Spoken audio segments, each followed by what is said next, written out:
Berita terkini, LS2 melancarkan helmet baru di Courtyard Hotel Kuala Lumpur. Kita akan bersama dengan wartawan Snake dari Courtyard Hotel Kuala Lumpur.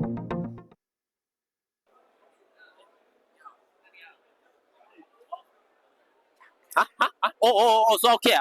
Sorry. Alright.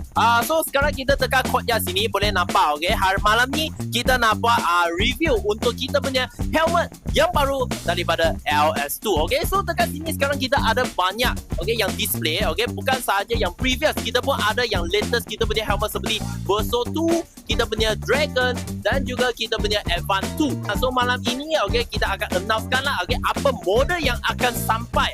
So jangan terlepaskan kita punya video yang akan datang.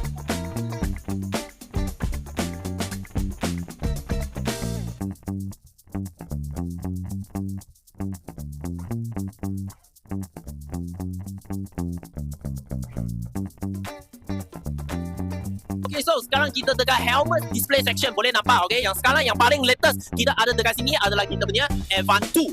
So yang ini adalah model helmet yang terbaru, datang dengan visor lock. Lepas tu dekat belakang sana, okay, bukan sahaja ada Advance, kita pun ada Dragon. Yang ini adalah full face helmet yang series yang terlatest lah, okay. Siap sekali dengan double visor. Dan juga kita ada kita punya Carbon Explorer yang paling famous. Dan juga kalau anda semua nak jali yang budget, boleh cuba kita punya Pioneer 2 yang warna terbaru Eason.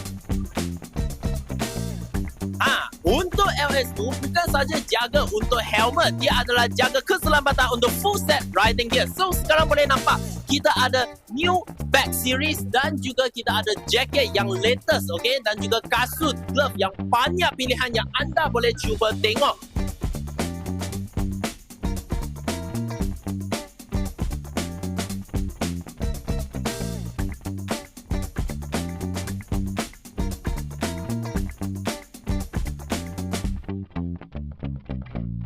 Okay, sekarang saya dengan Intan yang representatif untuk LS2 lah, untuk kongsikan apa special helmet yang ada dekat sini hari ini.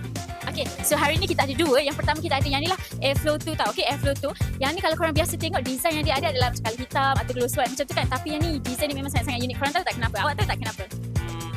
Kenapa? Tak tahu. So ini adalah salah satu design yang rider-rider Caprix ataupun ARRC kita yang akan pakai lah. So kalau korang nak consider helmet daripada LS2 ni, korang memang jangan ragu-ragu. Sebab apa? Helmet kita ni memang dah certified selamat untuk diguna pakai lah. So jom kita tengok pula helmet yang kedua, okay? Okay, so next yang kita tunjuk yang ini adalah Thunder GP kan. Tapi yang ni Thunder GP bukan Thunder yang biasa. Yang ni Intan boleh kongsikan sikit? Okay, so yang ni Thunder GP ni, yang specialnya adalah salah satu yang diguna pakaikan di dalam MotoGP lah rider semua. Kalau korang nak tahu kan, helmet ni dia perbuat daripada 9K carbon. Lagi satu yang best dia tentang helmet ni, dia ada film tau. So bila dia ada film tu, maksudnya dia memang dah di-authorized untuk korang pakai dalam racing, especially dalam MotoGP, okay? So saya harap tu menjawab lah. Okay, so terima kasih Intan. So yang helmet ini, okay, boleh nampak lah yang ini memang sesuai untuk anda semua yang siapa yang main untuk track ataupun yang main untuk sport punya, boleh dapatkan. Dan juga yang ni sekarang ada stok. Ada stok. Okay, so kalau ada sesiapa yang berminat, okay, boleh cuba booking dengan kita sekarang. So guys, macam mana? Inilah kita punya apparel yang terbaru datang daripada LS2. Yang mana satu anda rasa minat, boleh cuba komen dekat bawah dan jangan lupa datang dekat hongfak.gear untuk start booking. So kita akan jumpa lagi dekat next video. Ini laporan daripada Snake Hongfak. Kita jumpa lagi.